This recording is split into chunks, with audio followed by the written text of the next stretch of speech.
کی جا رہی ہوتی۔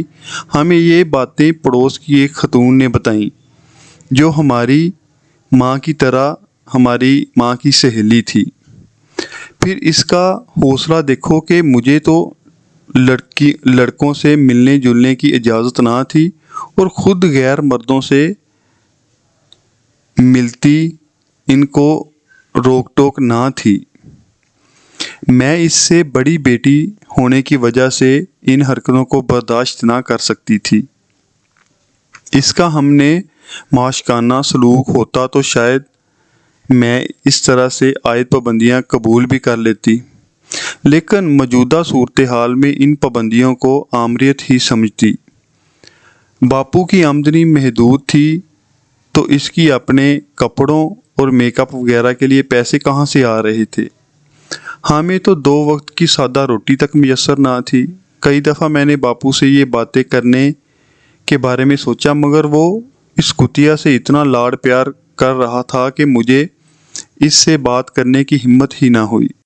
ہمارے باپو نے کبھی ہم سے پوچھنے کی کوشش ہی نہیں کی کہ یہ عورت ہم سے اچھا سلوک کر رہی ہے یا نہیں۔ پھر اس وقت کانتی کا صبر کا پیمانہ جھلک پڑا جب آنٹی نے اس کے باپ کو قائل کر لیا کہ اس کی تعلیم 10ویں جماعت سے آگے جاری رکھنے کی ضرورت نہیں ہے، اسے کسی جاب پر لگا دیا جائے تاکہ یہ اپنے اخراجات خود برداشت کر سکے۔ یہ سن کر کانتی کو شدید غصہ آیا۔ بات یہاں تک نہ تھی بلکہ یہ بھی تھی کہ اس نے ایسے حالات پیدا کر دیے جن میں کانتی اور خاص طور پر اس کا چھوٹا بھائی فاقوں سے دوچار ہو گئے۔ اس پر اس کا بھائی آمادہ بغاوت ہو گیا اور بعض اوقات وہ اسے بری بری گالیاں بھی دینے لگتا۔ انہیں گھر سے جیب خرچ نہ ملتا۔ کانوینٹ میں جہاں دولت مند لوگوں کے بچے پڑھتے تھے وہ خود بھی کھل کا خرچ کرتے اور دوستوں کے بھی خاطر و مدارت کرتے۔ اس پر ان کے دل میں آنٹی کے خلاف غصہ مزید بڑھ جاتا۔ کانتی کے دل میں بار بار یہ خواہش پیدا ہونے لگی کہ اسے بھی خرچ کرنے کے لیے کہیں سے کچھ پیسے مل جایا کریں تاکہ وہ خود بھی چیزیں خریدے اور بھائی بہن کو بھی دے، تاکہ ان کے دلوں میں کمتری اور محرومی کا احساس نہ ہو سکے۔ جیب خرچ تو الگ بات، انہیں پیٹ بھر کر روٹی تک میسر نہ تھی۔ اب تو اس نے باپ سے بھی نفرت کرنا شروع کر دی کہ وہ اپنی اولاد کی نہ تو کوئی پرواہ کرتا ہے نہ اسے وقت دیتا ہے۔ سارے پیسے لا کر اس آنٹی بیوی کے حوالے کر دیتا۔ 10ویں پاس کرنے کے بعد جب باپ نے کانتی کو آگے تعلیم جاری رکھنے کے لیے پیسے نہ دیے تو اسے سخت مایوسی ہوئی۔ اچانک اس نے نوکری کرنے کا فیصلہ کر لیا۔ اس نے کہا، میں اس گھر میں سارا دن رہنا کہاں گوارا کر سکتی تھی جہاں وہ کتیا میری آنٹی بھی رہتی تھی۔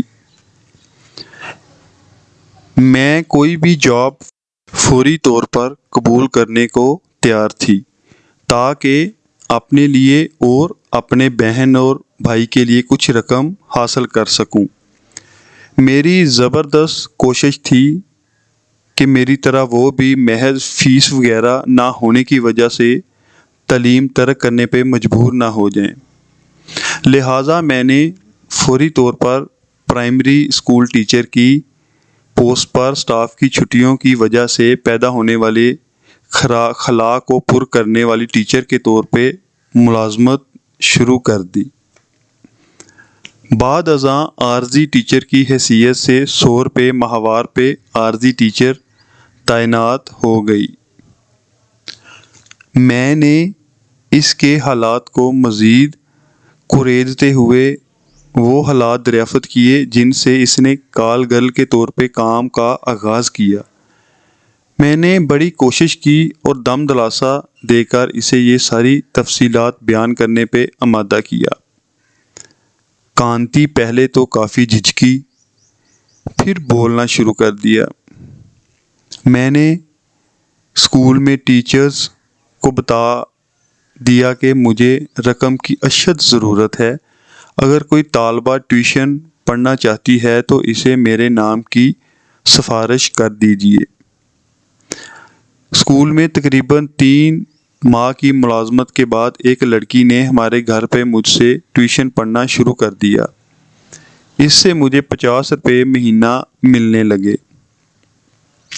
اس طرح تنخواہ سمیت 150 روپے ملنے سے میری زندگی میں بڑا فرق پڑتا۔ تاہم جہاں تک میری ضرورتوں کا تعلق تھا یہ بہت کم تھے۔ مجھے بہن بھائیوں کی کانوینٹ کی تعلیم جاری رکھنے اور گھر میں ہم تینوں کے اخراجات کے حصے کے طور پر ادا کرنے کے لیے اس سے کہیں زیادہ آمدنی کی ضرورت تھی۔ بہرحال سردست اس سے زیادہ میں کہاں سے لاتی۔ میں نے جب کمانا شروع کیا تو باپو نے میری بہن اور بھائی کی کانوینٹ فیس دینے کا سلسلہ مجھے یقین ہے اس ظالم آنٹی کے اکسانے پر بند کر دیا اور ہمارے کھانے کی مقدار بھی گھٹا دی۔ اس طرح مجھے بڑی توہین اور بے چارگی کا احساس شروع ہو گیا۔ میں دوران اسکول میں مجھے یہ بات محسوس ہونے لگی کہ دوسری استانیاں مجھ سے ہمیشہ بہتر لباس میں ملبوس ہوتی ہیں، کیا مجھے ان جیسی نہیں ہونا چاہیے؟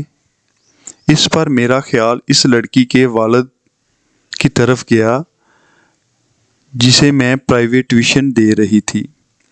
وہ بہت دولت مند آدمی تھا اور دولت مندوں سے اس کی دوستیاں اور جان پہچان بھی کافی تھی۔ لہٰذا اس سے پہلی ملاقات میں جو ٹیوشن فیس وصول کرتے وقت ہوئی تھی، میں نے اس سے کہا میں بہت ضرورت مند ہوں، اپنی تنخواہ کی کمی کو ٹیوشن سے پوری کرنے کی کوشش کر رہی ہوں۔ اگر آپ کے کسی دوست یا رشتہ دار کو اپنے بچوں کے لیے ٹیوٹر کی ضرورت ہو تو میں توجہ سے پڑھاؤں گی، اس سے مجھے بھی کچھ فائدہ پہنچ جائے گا۔ یہاں پہنچ کر وہ اچانک رک گئی، ایسا لگا کہ شاید وہ اس سلسلے میں کچھ نہیں بتانا چاہتی تھی۔ لہٰذا کچھ دیر تک میں بھی خاموش رہی۔ میں نے اس پر اس کے ماضی کے تجربات کے انکشافات کے لیے زور دینا مناسب خیال نہ کیا۔ میں نے ادھر ادھر کی باتیں شروع کر دیں، چنانچہ میں نے اس کے اسکول کے حالات، اسکول کے ٹیچرز کے رہن سہن، ان کی ہابیز اور دلچسپیوں کے بارے میں سوالات وغیرہ شروع کر دیے تاکہ اس کا دھیان اور دل بہل سکے۔ پھر میں نے اس کا موڈ مناسب پا کر بڑی ہوشیاری سے پرائیویٹ ٹیوشن پڑھانے والی طالبہ کے والد کا ذکر کیا اور پوچھا کہ کیا اس نے اسے کچھ مزید ٹیوشنز دلوا کر دی تھیں۔ اس پر اس نے دوبارہ اپنے تجربات بتانا شروع کر دیے۔ انتہائی غیر متوقع طور پر میری زندگی کا پہلا تجربہ خیز واقعہ پیش آ گیا۔ اس وقت میری عمر بمشکل 17 برس تھی۔ میری پرائیویٹ شاگرد کے والد نے اپنے گھر پر ایک روز مجھے کہا کہ میں اس کے ہمراہ اس کے دوست کے گھر چلوں اور فوری راضی ہو گئی کہ وہ مجھے اپنے دوست سے متعارف کرا کر اس کے ذریعے ٹیوشنز دلوائے گا۔